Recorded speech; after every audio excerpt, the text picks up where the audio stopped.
welcome to Libertarian Counterpoint. I am your host, James Just. With me today is Jason McPhee from the Knuckleheads of Liberty. And Richard Fields is joining us from the field somewhere out there. Richard, thank you for joining us today. We've got a show. Russia, Richard. The John Durham FBI concluded that let me restate that. John Durham, after his investigation, has concluded that the FBI should never have launched the full Russia probe, which, quite frankly, those of us here knew this from the beginning. But what is this? What's the impact of this going to be? Is this going to be swept under the rug, or what? Anything I say, let me preface it by saying that Trump is a scoundrel and a clown and a joke, and it was a lousy president. But that having been said, this is a perfect example of ends justifying the means. The ends, never Trump, justified Hillary Clinton in saying, we'll do anything to make sure that we win this election, including dream up a phony conspiracy theory that Russia is in bed with, or that Trump's in bed with the Russians, which of course was, didn't happen. The Miller report documented that it didn't happen, and now this latest report says the same thing. And it also illustrates that we have the rule, not of our elected representatives in Congress, not even of the president. We have a rule of the administrative state, and by that I mean the three-letter agencies, starting with CIA and FBI and going on down the longer list, FDA and all the rest. It was the FBI that was instrumental in giving credence to the whole idea that there was a Russian conspiracy going on between the Kremlin and Trump. There wasn't, but it swung the election, or almost swung the election in 2016.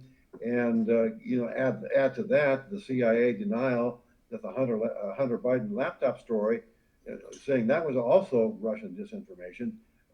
The CIA saying that, or CIA agents, retired agents saying that, was what essentially tipped the election to Biden in 2020.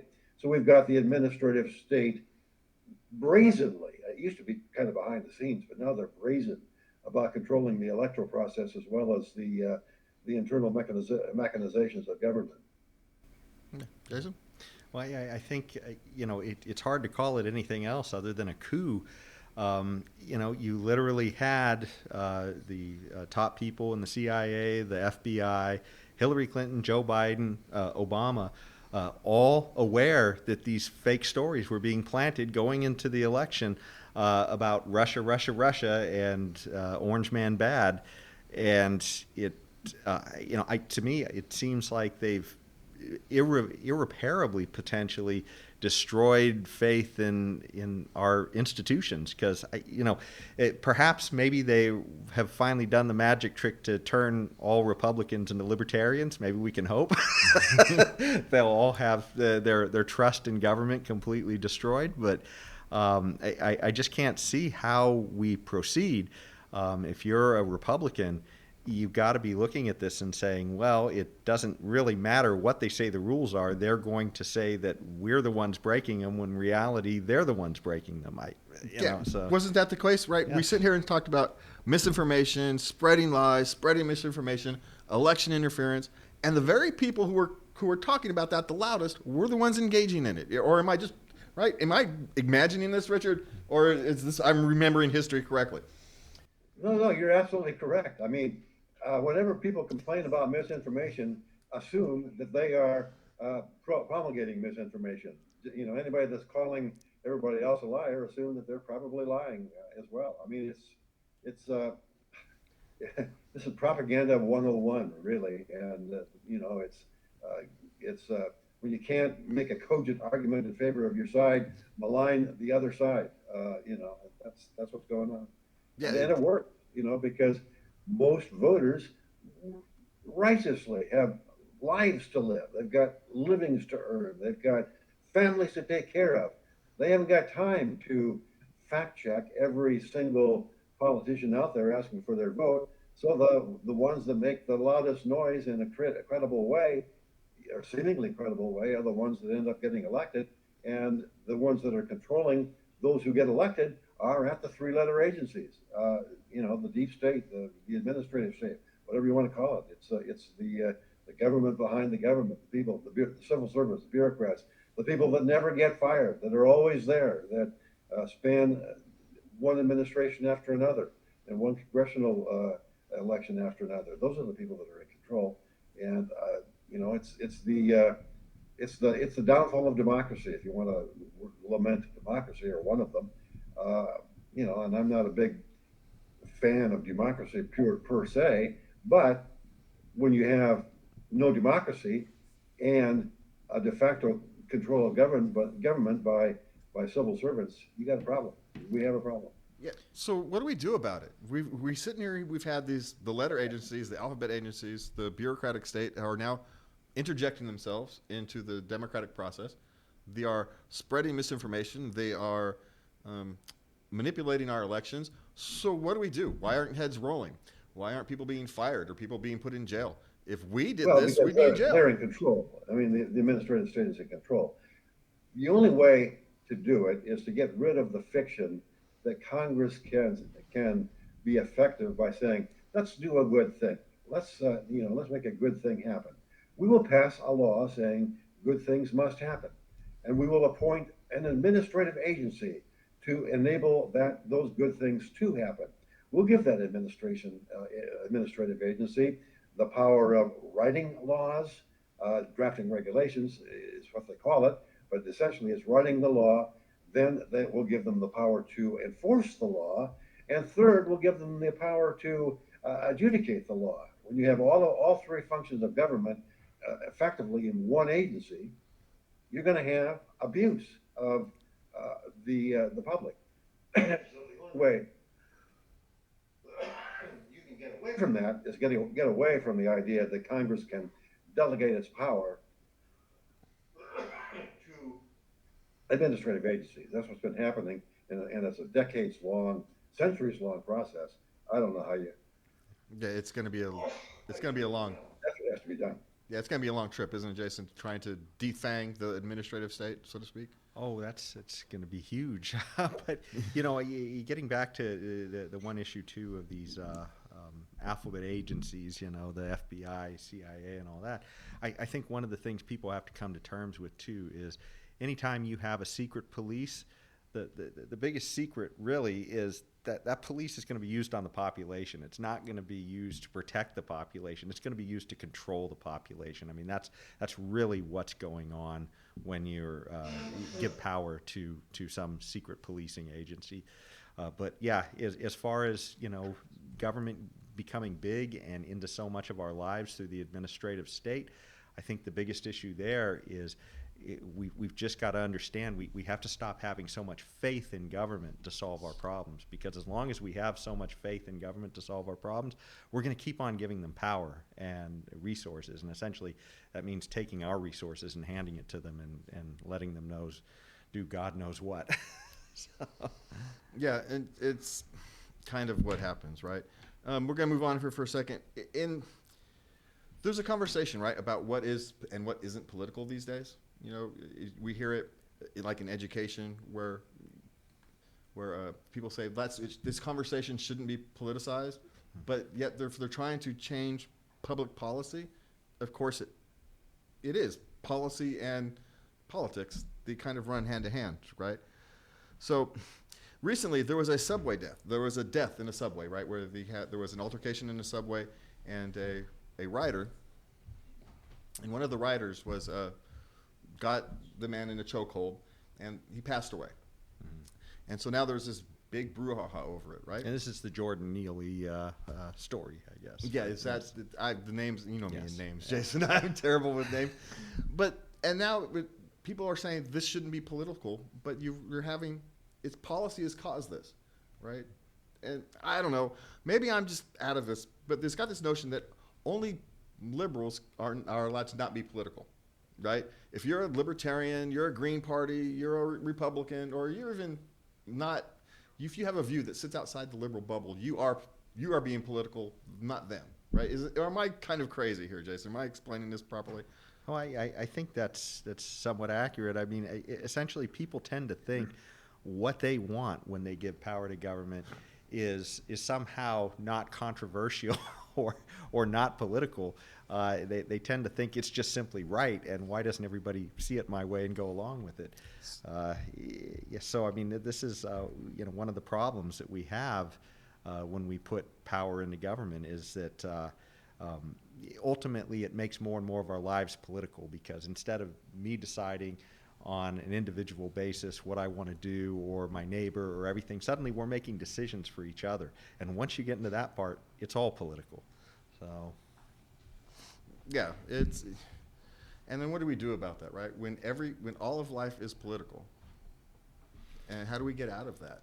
How do we get when you say when someone says this policy shouldn't be political, this discussion shouldn't be politicized, but yet they want to pass policy based upon that discussion?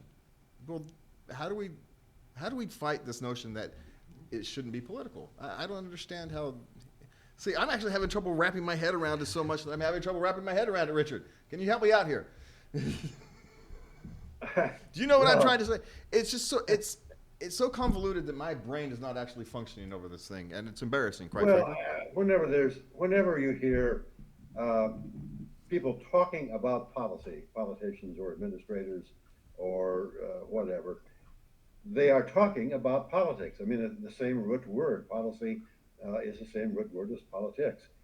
And, a different policy represents a different political viewpoint. People like to have the feeling that what their policy is what is right and wonderful and should be the accepted standard. And those on the other side think, well, what we think is the correct policy should be the accepted standard.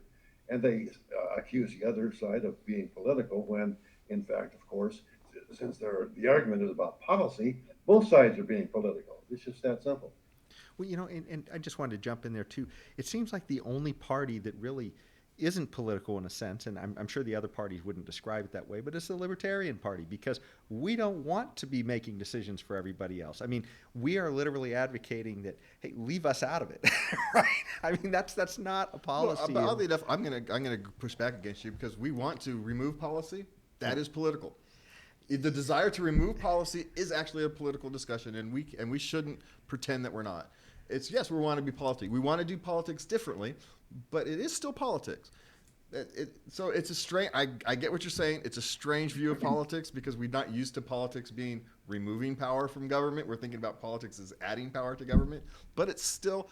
If you want to impact policy and impact public policy, it is a political discussion. And regardless, and I can't say no, we don't get to do it because we're different. Yes, we're different, but it's still politics. Well, yeah, still policy or still politics, but the focus is different. Libertarians focus on the control as much as possible being at the individual level, control of your life, control of your opinions, control of what you do on a daily basis.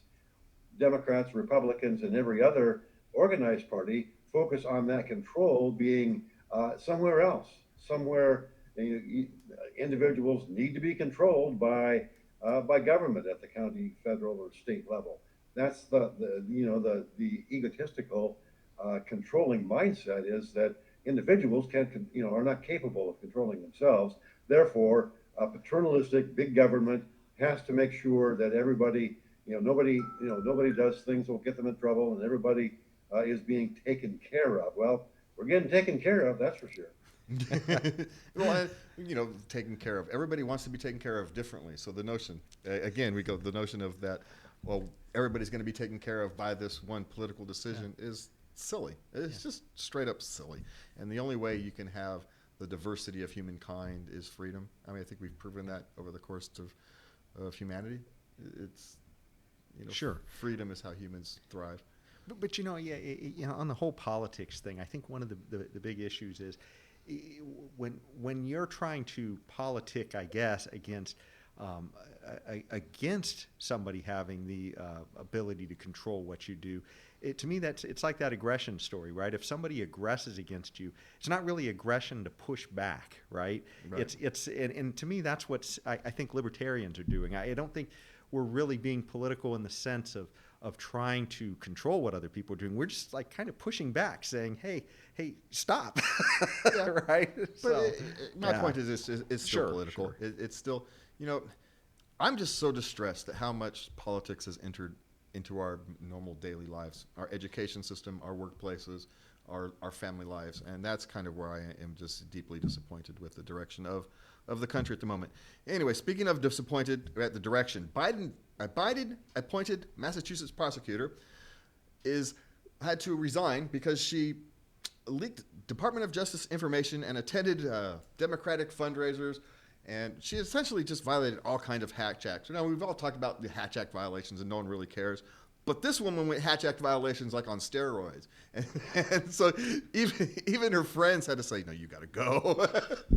And so, Jason, this one's for you because you're the one who that likes to hammer Biden for picking his ethically challenged appointees. So knock yourself out on this one. Well, she's kind of you'd almost say it's a hatchet murderer, I guess, with respect to the Hatch Act. I don't know if that's a terrible pun, I guess, but I mean, she was just all over the place. She's supposed to be in a non-political position, and yet she's attending political fundraisers. She's accepting gifts, and she is supposed to be enforcing the law, right? And here she's accepting gifts, like it said. Part of the story was she accepted tickets to a sporting event. It's funny because, I know at the, here at the state level in California, if you are, at all involved in regulatory policy or sit on any boards or anything else like that, you have to go through ethics training like every year. And so this is, kind of ridiculous that you see these violations at the federal level where people seem to be doing all kinds of crazy stuff and abusing resources and taking gifts and other things like that. And it just seems like, where is the, where is the enforcement on any of this stuff? It's just it's amazing to see all the stuff these people get away with, and of course, just like with the Durham report, nobody goes to jail. Well, and we talked about it. These are supposed to be non-political appointees, right? These are non-political offices, but yet they're getting more and more politicized. Richard, what are we going to do? Are we do we need a down spiral or what? Well, I'm not so sure that I would be really all that in favor of getting all worked up about the Hatch Act. Obviously, this person has a conflict of interest and is violating that conflict of interest. But if you're in politics or if you're in the administrative state, who's kidding who? You're going to be involved in pushing your point of view one way or another. Again, back to the idea that politics is the enactment of policy. If you're in the administrative state, you're going to be pushing your own policy in one way or another. And whether you do it at a fundraiser, which is a little bit egregious, or simply do it at a council meeting or at a staff meeting or wherever wherever your job takes you, people who are involved in the civil service are going to be involved in politics one way or another, and so trying to separate that out, I think, is a fool's errand. Yeah. So, but how do we do that, Jason? How do we actually?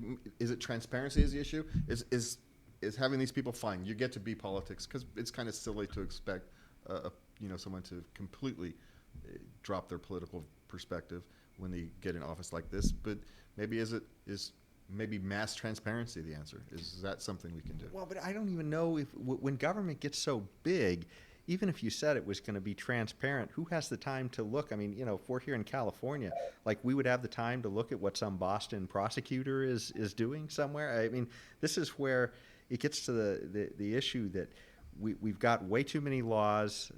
As Richard said earlier, everybody's violating something somewhere at some point in the day, and it's just crazy, right? I mean, the real issue is we've got to go small, simple, and transparent with government. But that small and simple is important, and as long as it's huge, there's no way as citizens we have the ability to keep track of all this stuff. It's just impossible. No, and I'm going to tie this last two things together. If we have politicized prosecutors and we have people who are living in so we say ideological bubbles.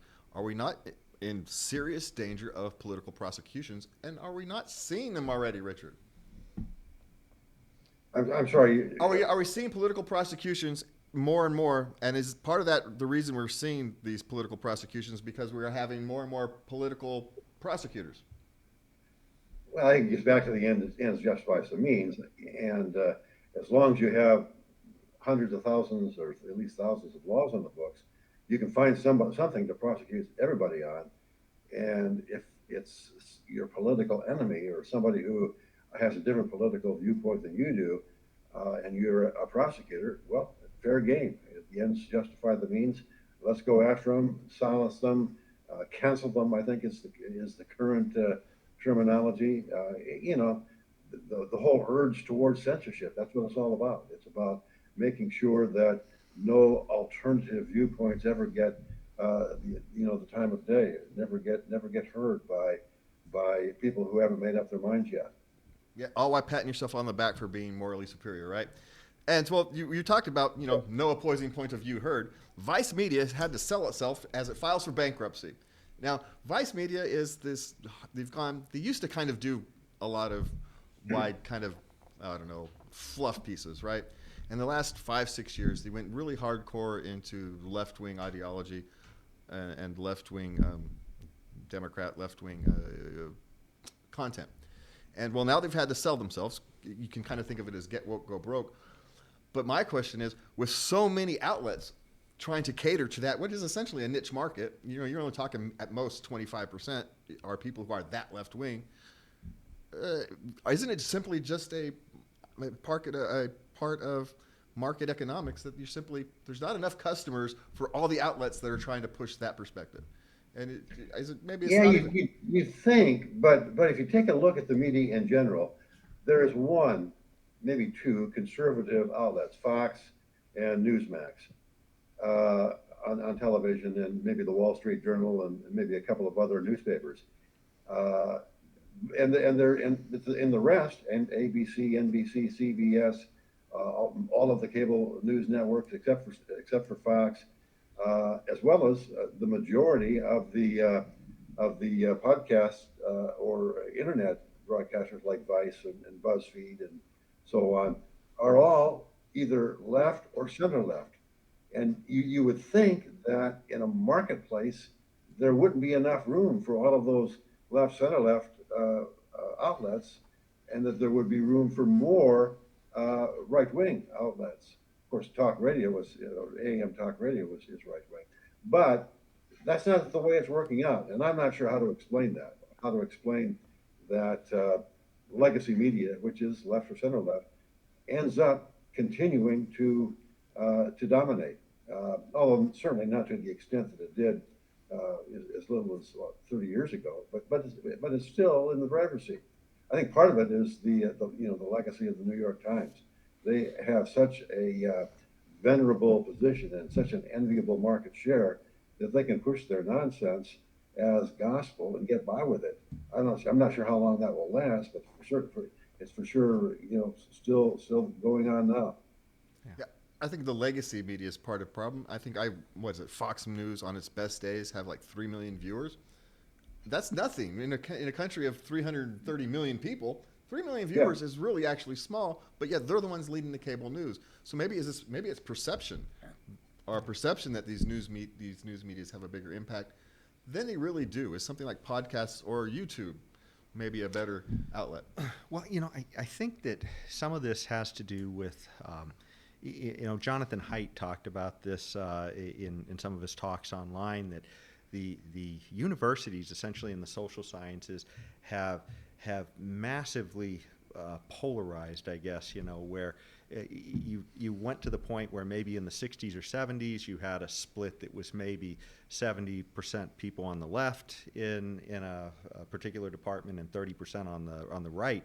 Today it's like 20-1, if that, in a lot of these disciplines, except maybe economics. Most of the social sciences, it's almost like you're the enemy if you're a conservative in those places. So And I think journalism is one of those schools where it's become that way. And so consequently, if you're a professional journalist, somebody who's got a degree to go out there, most likely you are, in that camp where you think you can only work on certain types of news and you got to be promoting a certain type of story. And that's why I think these people like Joe Rogan and all of these others, the Daily Wire and all these others that are online, are now starting to kind of develop a big reach, because it's sort of like they took this alternate route. I mean, I think Glenn Greenwald, he's on this Substack. He has a new site out there, and I love watching him. I mean, it's great, but they're all taking this alternate route where they're avoiding the mainstream media, because it's funny too. On the Durham report, we were talking about that. Alan Dershowitz, who's a avowed Democrat, he absolutely skewered the New York Times for their reporting on that. He said, look, they're saying that the conservatives are just pulling their own conclusions, and he read the conclusions that were literally in the report. He said, how can they miss them? They're right here. And well, Richard, the media, at one point, the media claimed to speak truth to power. One, was that ever true? And two, how do we get that back? I'm not sure it was ever true universally. Now, certainly, you've got your Glenn Greenwalds, you've got your Matt Taibbi's. Those are people who, and Wikipedia to a certain extent, and you certainly have people who have in the past spoken truth to power. But once you're in a position of market dominance, you speak truth to advertisers. You make sure that the advertisers are happy, and if you want to make sure the advertisers are happy, you don't do anything that will rock the boat. The only way that you're going to have an ability to take a look at things that are done in an honest method by the media is if you look at those who are not yet beholden to their advertisers. And that's why people like Matt Taibbi and Glenn Greenwald and those of that ilk are still speaking truth. But they're a majority, or they're a minority, and I think they always have been a minority. That's me. I'm not trying to be, a Cassandra about this whole thing, but you have to be able. If you're a consumer of news, you have to be able to really take a look at who you're reading. And I'm a big fan of the financial media, where they're not dependent on advertising, where they're on strictly a subscription basis, and they can write whatever they darn well please, because all they're writing about is investments, and politics affect investments. And therefore, if you want to get the straight skinny about politics, read a financial newsletter, because they're going to say, okay, this is what these crazy SOBs are doing. And we have to go, Richard. We are out of time. I'm sorry to interrupt you. We are way out of time. We've got to go. Thank you for being here with us. Jason, thank you for being here. Thank you for watching. Please remember to love everybody, and good night.